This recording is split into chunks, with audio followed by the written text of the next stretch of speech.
Splash is a fantasy rom-com from 1984 starring Tom Hanks and Darryl Hannah.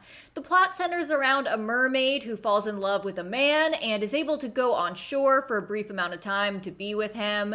He does not know that she is a mermaid, he just thinks that she's a hot weirdo, and antics ensue. We recently got the Disney live-action Little Mermaid remake, but there has been talk since 2016 of rebooting Splash. But it would be a gender-swapped reboot, potentially starring Channing Tatum as the mermaid. And this intrigues me. I'd really thought that this movie was dead in the water, so to speak, but in February 2023, they announced an update that there is now a writer attached to the project. Of course, the writer has only done like one other thing, the movie Sleepover for Netflix, so I'm sure it's fine. Everything's fine. It'll be fine. So let's walk through the movie Splash and see if we can envision what a gender-swapped reboot might look like.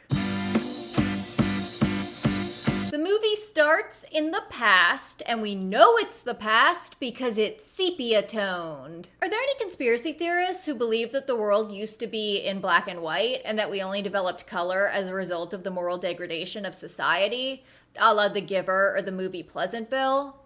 Because that would be fun. Oh my god, this small boy is going around and dropping change in order to look under women's skirts. Fortunately, it's not our lead, Alan, it's his brother, Freddie. Alan, sweetheart, don't you want to see Cape Cod?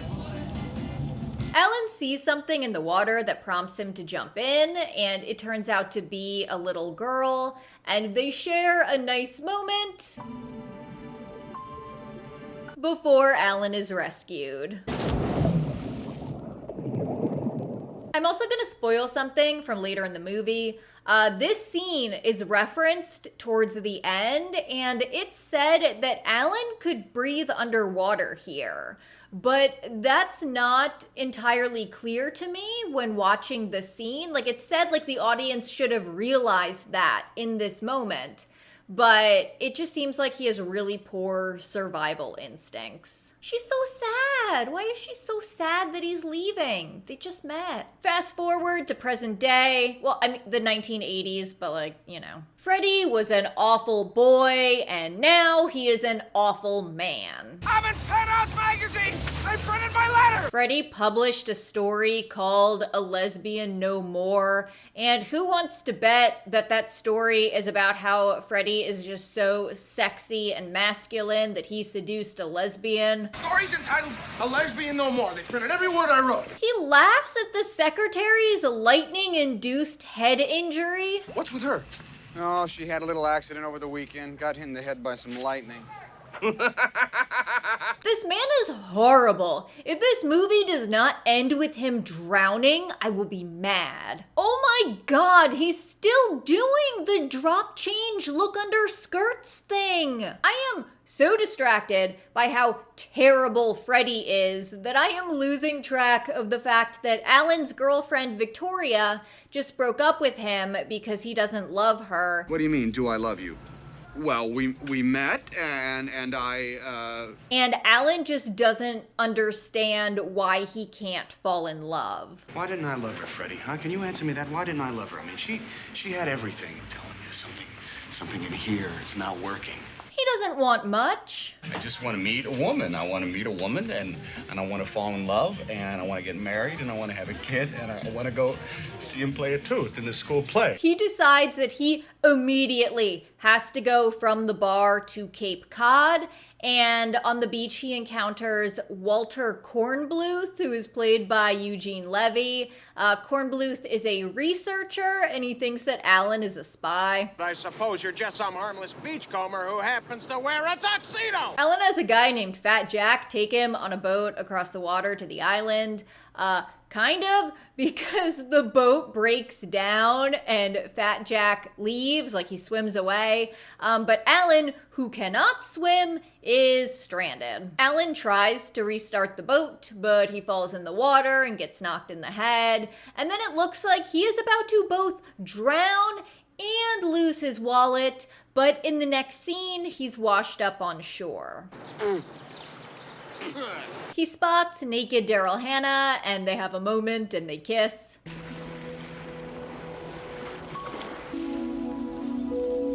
Before she swims away. Seeing the mermaid swim, I'm reminded of the Eliza Schlesinger joke about how you don't actually want to be a mermaid because it would just be one continuous core workout. And I really see that here. Kornbluth spots her, but she's gone before he can take a picture. She goes to a sunken ship and she uses the old maps to roughly figure out where Alan is.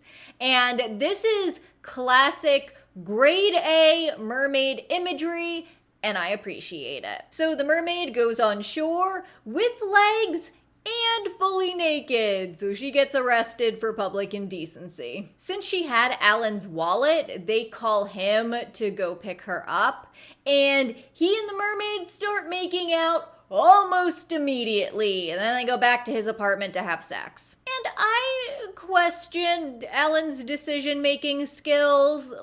Yes, she is very attractive, stunning, and she is throwing herself at you, but you don't know her name, you only met her once before in Cape Cod, and now you're picking her up in New York City from a police station. Here's the point where I begin to question what a gender-swapped reboot would do, because the mermaid is clearly the romantic instigator here. But when you flip it, and you have a 6'1" Magic Mike muscle man being like, I'm obsessed with you and I came out of the water naked and tracked you down, let's do sex now. It's just different. It's a different vibe. It can really only be played as creepy or over-enthusiastically goofy. So I imagine that a reboot would be approaching this concept from a slightly different angle. Although I could really picture two different modern versions of the scene where he comes out of the water naked.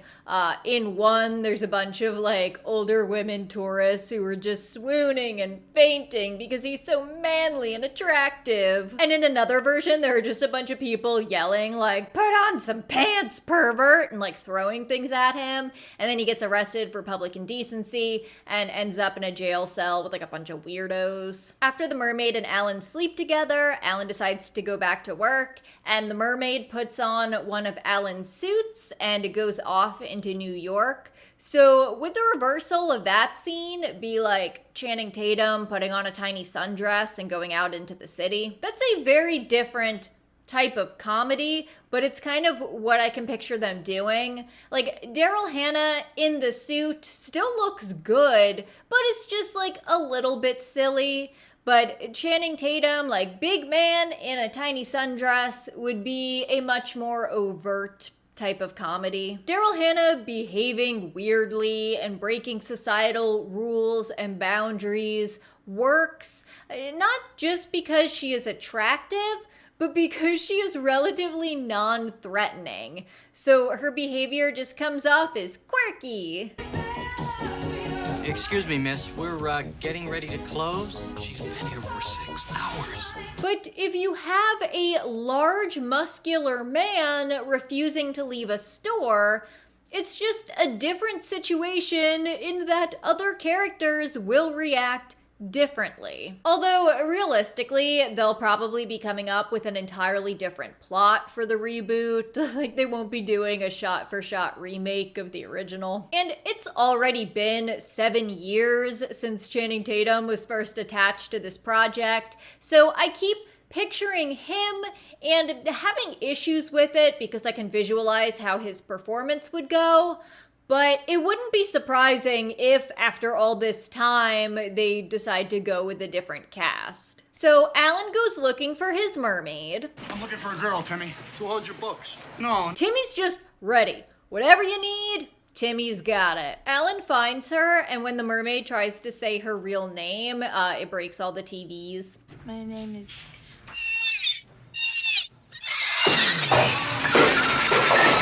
Later, she sees Madison Street and picks the name Madison. See, names.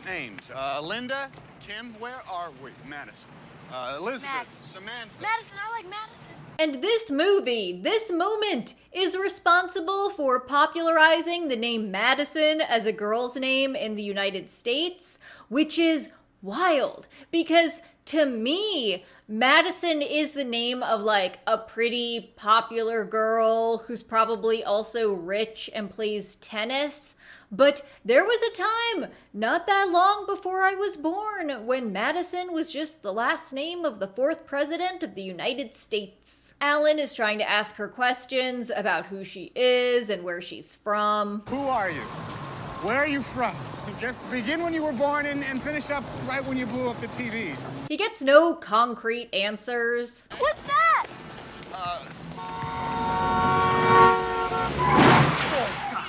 What's that? It's a movie theater! There's some good lore where she says that she can only be in town 6 days while the moon is full, and if she stays any longer, she can never go back. How long are you gonna be in town? 6 fun-filled days. Is that all? 6 days. And the moon is full. If I stay longer than that, I can't ever go back. But she came here for him. Would you mind staying with me? I want to stay with you. You're the reason I came here. So a man being like, I stalked you here, you would have to play it exactly right. And I just don't know that Channing Tatum could do that. But, and maybe this is a bold assertion, but I think that more of a Timothée Chalamet type of actor could pull it off. We get the classic scene where Madison takes a bath and her legs turn into her mermaid tail. But then she falls on the floor and has to like blow dry her tail before Alan comes in. You know, it's good he had a hairdryer in that apartment. I just thought of this. Because a lot of men just don't have a hairdryer. So I wonder if it was like left over from his ex-girlfriend, Victoria. She's gonna want that back. I say this is the classic scene just because this is a scene that I remember most clearly from when I would catch this movie on TV as a kid. Although, looking at it now, this scene is needlessly stressful. Like, there is no reason for Alan to be freaking out and trying to like break down the door while she pleads for him not to. All right, Madison, this is getting scary. You either open up this door or I'm gonna break it down. No, Ellen, please. All right, that's it. Ellen, no! No! But she gets her legs back just in time. The researcher sees Madison's photo in the paper from her naked Statue of Liberty visit and recognizes her as the mermaid. So he becomes fixated on trying to find her. I'm gonna prove to you, and to everyone else, that girl is a mermaid. How? You gonna get her wet so everybody sees she has fins? So he has a series of mishaps where he goes around spraying women with water thinking that they're Madison. They're not.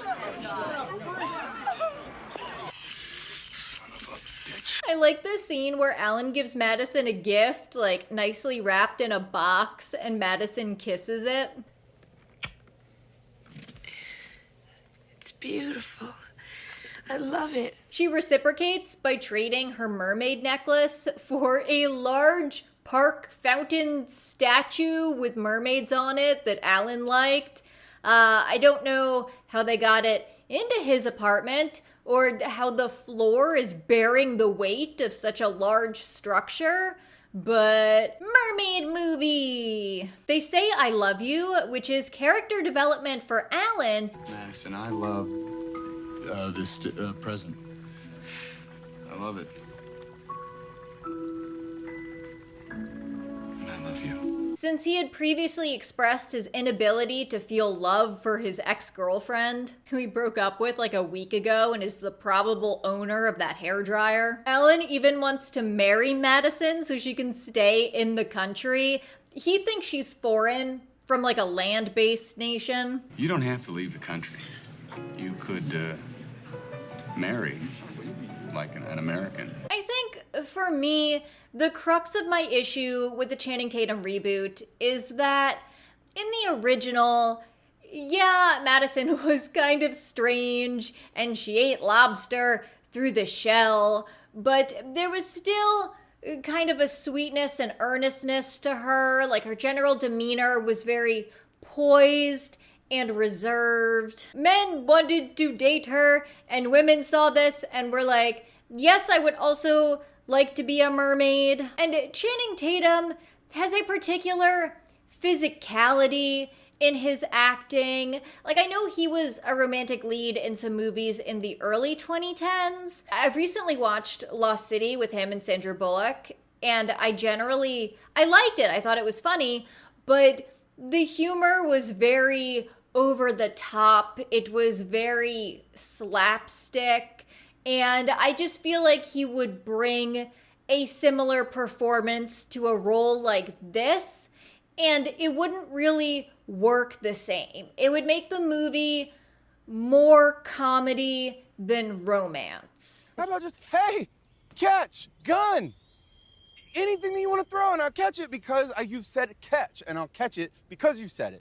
That is also an option, and then we would have a gun with us. Although I maintain my earlier assessment that this reboot could work. It could hit the right balance of rom and com with a more Timothée Chalamet type of actor. There he is, my tiny horse.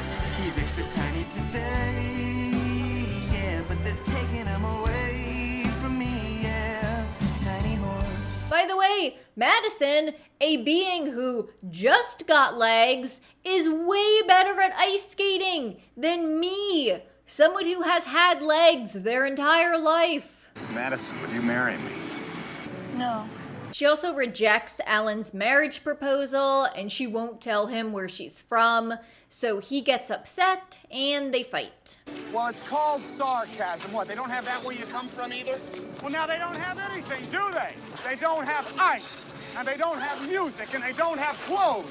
Because what kind of a place is this, Madison? Madison thinks about jumping into the water and going home, but she doesn't. She chooses to stay with Alan and even accepts his marriage proposal. Alan? What? Yes. She wants to tell him everything, but Alan isn't listening because he's focused on getting married ASAP. They are going to drive to Maryland and get married. We will just go to Maryland after we have dinner with the president. Hey, we'll even already be dressed up. Alan, I haven't told... I know. You haven't told me this big secret of yours. That's okay. You can tell me in the car on the way to Maryland. But after this big important political dinner with the president. But Kornbluth has tracked her down. At first, his suspicious behavior gets him hauled out by Secret Service. But then, as Alan and Madison are leaving the venue, Kornbluth is able to break away from security and grab his backpack hose. Sounds like a euphemism for something, but it's not. There she is! Get him! Get that son of a bitch! Don't let him shoot that thing! Got a gun? Let him shoot it! And he hoses her down for a long time. Like, this scene goes on for a while. And you can hear the security guys in the background just repeatedly yelling, Get that thing out of his hair! "Get that hose! Grab that hose! Somebody grab that hose! Grab him! Get that hose away from him!" And yet, no one is grabbing the hose. How hard is it for trained security professionals to grab a hose? I said hose too many times, and now it sounds like the other hose. She turns into a mermaid in front of a crowd of people, and not just civilians, but the media and the government. Behold the mermaid! It's actually kind of upsetting because she cries out to Alan for help, and he is literally in shock and just does nothing. She can't fight back and she can't run, so they just haul her away. So far, everything has been wacky antics and romantic shenanigans, and suddenly we're faced with real stakes and a worst case scenario situation. They apparently dragged off Alan and stuck him in a water tank, And the movie tries to bring back some comedy into the situation by playing with the perspective of Alan's head above the water. Since he's clearly not a merman, they decide to dump Madison in the tank to see what they'll do. Things are awkward. She reaches for him and he flinches. Alan.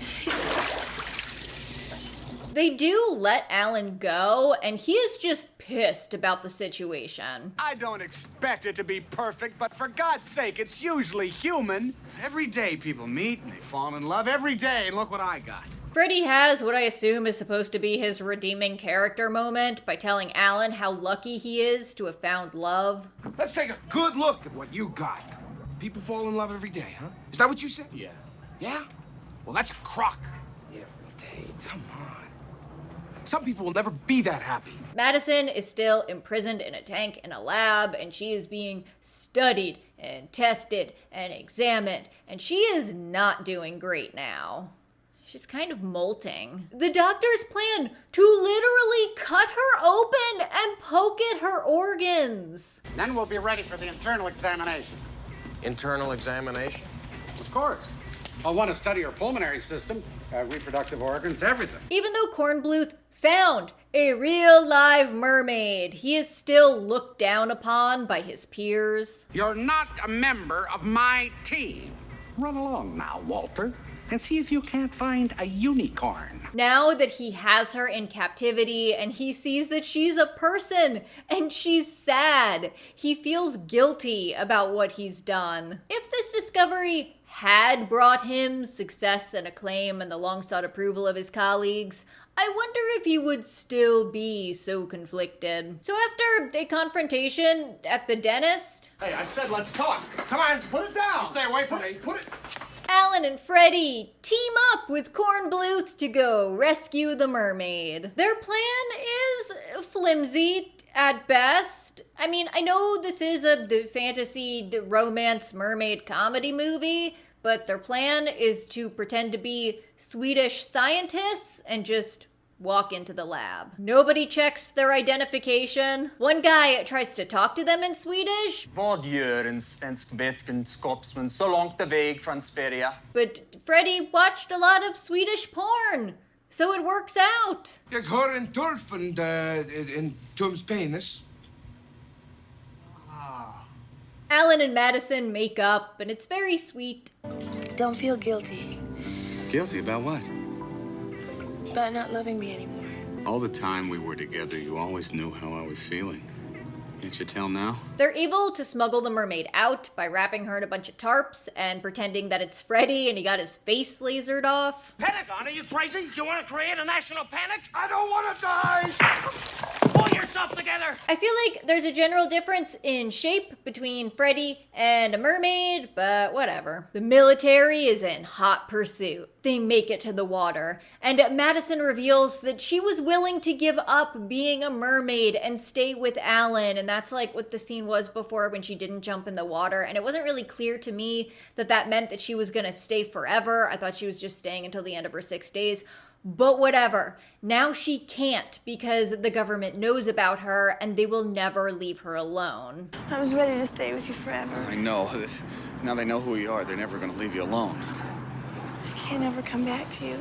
However, there is another option. Madison was the little girl that Alan met underwater at the beginning of the movie. I mean, obviously. And he can choose to go with her. I wish I could go with you.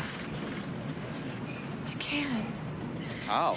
It can be done. How? But there's a catch. This is great! I can go with you and still come back and see Freddie at Christmas. You can't ever come back. With the military closing in, Madison dives into the water. But now that he has found love, Alan realizes that he can't just let her go. Madison kisses Alan so now he can breathe underwater.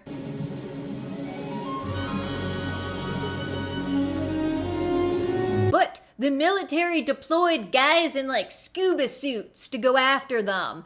However, unfortunately for the military guys, not being able to breathe independently underwater and needing some sort of apparatus is just like a real disadvantage. So Madison and Alan are able to escape. And this movie ends with the two of them swimming happily under the sea before they come across an underwater kingdom. The end. This movie is great. Like, I know I was critical of some of the dumb stuff, but I do really like Splash. It's one of the few true fantasy rom-coms out there. And I like that the ending is the inverse of The Little Mermaid, where it's the human man who forsakes his life on land to join the mermaid in the sea. And there are some actual stakes and some good emotional moments. And I like that they included little bits of mermaid lore, but they didn't over-explain anything. It all stayed kind of a mystery. This is the type of thing that I want Hallmark to make, but cheesier and on half the budget. That's the dream. While I would absolutely lose my mind over a well-done gender-swapped Splash reboot, I just have a bad feeling that if it actually gets made, they're not gonna do a good job. That it's gonna be just all slapstick humor and over-the-top jokes, and there's not really gonna be a romance element to add some emotional depth to the story. The actual romantic moments and subtle character building elements will just be lost. The mermaid lore will be explained in painstaking detail, and then they'll seemingly break their own canon for no reason. There'll probably be too much CGI. It'll just be a mess. Splash also has a sequel that nobody asked for called Splash 2 that undoes the characterization and the ending from the first movie. It stars completely different people and did not get a theatrical release. It was a made-for-TV film, which tells you everything you need to know. Since I moved my filming setup up to my attic, the second I turn off the air conditioner, it just gets overwhelmingly hot in here. So every video from now until the end of summer is just gonna be a little bit sweaty. And we're all just gonna have to deal with that, particularly me. My shirt is from Tangier Island. It's got like a pirate skull and crossbones on it. This shirt is a children's medium. They didn't have this design in adult sizes.